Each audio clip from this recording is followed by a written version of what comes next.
But let us get into the next battle. Battle number 2.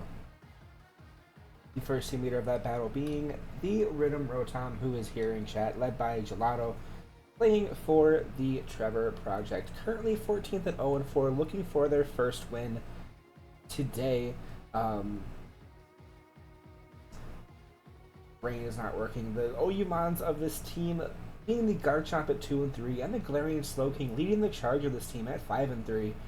Just really chunky Pokemon, able to do just a surprising amount of damage, and just being chunky as heck, and having the potential to do really good Trick Room setups, as we saw. Did we see it last week or 2 weeks ago? I don't remember, but we did see some Trick Room plays from the Slowking as well. The UU mons of this team being the Inteleon and the Oricorio Pom Pom form, each at 1 and 2.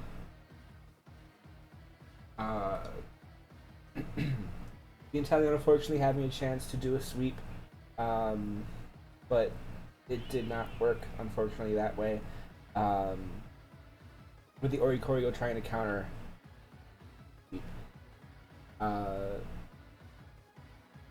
But we have the Argumons of this team being the Klefki, Grafaiai, and the Blastoise, each at 0-1. Hey Zekrom, how you doing? You see the Enumons of this team being the Jolteon at 1-4, with the Delmise and Whiscash having not shown his face yet. Whiscash is a Pokemon that was been traded, but again, we'll go over that in the next week. We'll go over that in a little bit more detail. Just want to say that Whiscash is not on this team anymore, and the PU-mons of this team being the Aggron at 1-4, the Actillery, the Greedent at 1-1, and the Zangoose at 0-1. This team is really just good with setting up tricks and just being totally unpredictable. It just unfortunately hasn't worked enough to get a win quite yet, but they're looking for that trickiness to get this win today against their opponents, the San Agus crew, led by Javleed, playing for, I don't even know if I'm saying the name right, I'm sorry, playing for Huegasrapia. Currently 16th at 0-4. Both of these teams trying to get their first win, and one of them will be getting their win today. The win has already happened, but we will see who gets the win today. The OU Mons of this team being the Aegislash at 2-4, and the Saraleg at 0-2. The Aegislash leading the charge of this team. The UU Mons of this team being the Obstagoon and the Toxtricity, each at 0-2. The Toxtricity, I think, just being really good, having that dry skin ability, able to be set up in that rain and just get healing from it. It just unfortunately got smacked by liquidation last week, so it didn't have the dry skin ability, unfortunately. The Argumons of the team being the Togekiss, the Altaria, and the Frostlass. The Togekiss at 0-1, Altaria not showing his face quite yet, and the Frostlass at 0-3. Togekiss being a really good Pokemon if you get it set up correctly. If you can land a Thunder Wave and just go for Air Slashes with Serene Grace, it has the potential to just lock your Pokemon, lock your opponent's Pokemon. I myself have been stun locked by a Togekiss for 8 turns in a row once. It was not fun. So Togekiss just being a really big threat if you can get it set up properly. We see the Enumons of this team being the Spiritomb, the Toxicroak. Oh, Toxtricity is the one that has dry skin, not Toxicroak. No, Toxicroak has dry skin, not Toxtricity. I am sorry, my brain is dead. But Spiritomb, Toxicroak, and the Medicham. The Spiritomb at 1-1, the Toxicroak at 0-2, and the Medicham at 1-2. Yeah, the Toxicroak having a good potential with the dry skin ability. The Toxtricity having, what's the ability called? The boost your sound moves. Punk Rock, there it is. Really good, really good throat spray potential.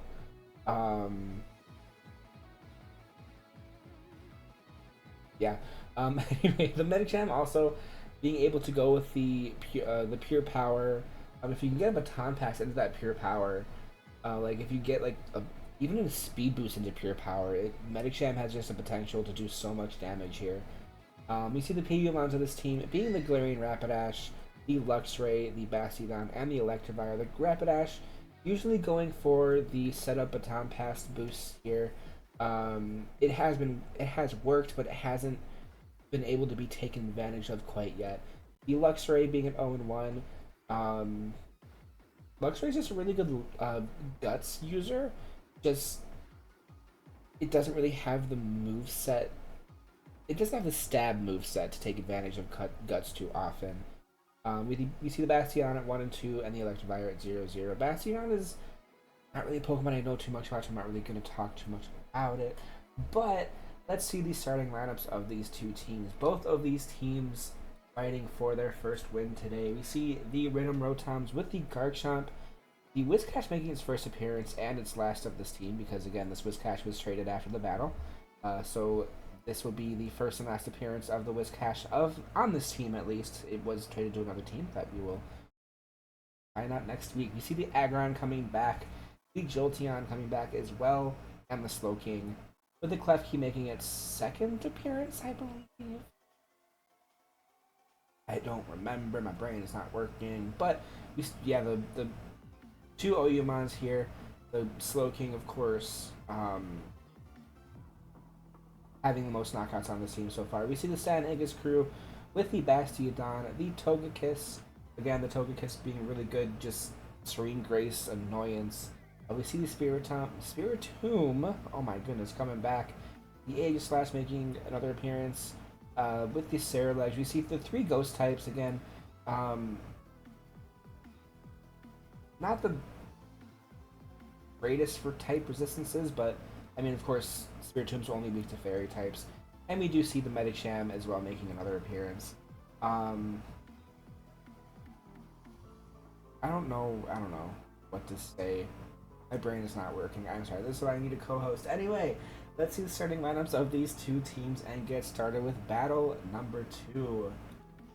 The Riddim Rotoms, with the Jolteon being led first, and Jackie Punch the Medicham being led for the Stan Agus crew. The Jolteon going for an immediate Calm Mind with the Psycho Cut. The Jolteon survives it though, and the Discharge coming through doesn't quite knock out the Medicham, leaving the Medicham able to take down the Jolteon. And it didn't look like it went for a Quick Feet strat this turn. The Garchomp coming in to replace the Focus Punch about to come through, but the substitute comes in from the Garchomp to take all that damage from the Focus Punch. And the leftovers recover, doing a little bit of recovery. Another Focus Punch though coming through, with a Dragon Claw taking down the Medicham.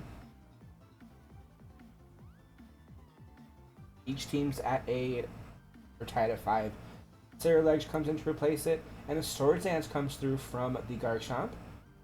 And the Bitter Blade, resisted hit, doesn't do too much damage, and the Rough Skin does a little bit of chip damage to the Cerulege. But the Earthquake comes through, Earthquake taking down the Cerulege in just one hit. Garchomp now at 2 knockouts. Togekiss then comes in. Tom Cruise, I love it. The immediate swap into the Twitch moderator, Galarian Slowking, taking a quad resisted but a critical hit from the Aura Sphere from the Togekiss. And the Extreme Speed comes through, doing a little bit of chip damage, but not too much, with a Trick Room then being set up from the Slowking. And the Aggron comes in. The Slowking then switches out. Togekiss switches out. And the Rock Slide missing the Aggron, being faster than the Trick Room, and the Earthquake, a quad weak hit, almost taking down the Bastiodon. And its own Earthquake coming in, not taking down the what's-his-face, but the red card swapping out and going into a double Eggs. The red card not really working in the Aggron's favor, with the Spiritomb able to Dark Pulse and take down this Aggron. The Klefki then comes in, Meowscarado. Okay, the Dazzling Gleam nearly taking down and stealing the Dread Plate. The Dark Pulse then doing a little bit of damage, not too much. The Dazzling Gleam, the Klefki taking out the Spiritomb, getting its first knockout when it's supposed to be a setup. The Aegislash then switches in, goes for an immediate stance change, and goes into the close combat. Doesn't take down the Klefki though. Klefki going for another Trick Room setup. For the close combat though, the Aegislash able to take down this Klefki. And Glaring Slowking then comes back in. And the Psychic doesn't quite take down the Egg Slash though, with the Iron Head doing half of the Slowking's damage. When the Psychic comes through, the Egg Slash falling to the Galarian Slowking. The Trick Room still staying up for another 2 more turns. Oh, never mind, 1 more turn. Togekiss then comes back in, and the Extreme Speed comes through, only doing a little bit of chip damage. It's not going to do too much with the Sludge Bomb connecting, doing about 2/3 of the damage from this Togekiss. The Roost though comes in, bringing the Togekiss back to almost full HP with another Sludge Bomb coming through and poisoning the Togekiss this time around. And the switch into Cash, the Whiscash, making his first and last appearance. The Flamethrower, of course, being a resistant hit, not doing too much damage. And the Togekiss almost down. The Aura Sphere connects though. And didn't go for Roost, so the spikes get set up easily from this Whiscash. The Togekiss falling to the poison. Just the Bastion left to take it down the rest of this team. The spikes leaving it at 7% though. Whiscash then immediately swapping into the Garchomp. With the Rock Slide connecting, of course it's a resistant hit, so it's not going to do too much. This Garchomp standing faster, definitely, than this Bastion. And the Dragon Claw connects and takes down the Bastion. The Riddim Rotoms with their first win. Taking the win. I don't know words, but yes, the Riddim Rotoms getting their first win of the season against the San Agus crew. It was a really good battle though against the San Agus crew as well. A really good showing from both teams. Just the Riddim Rotoms able to come out in front this time around.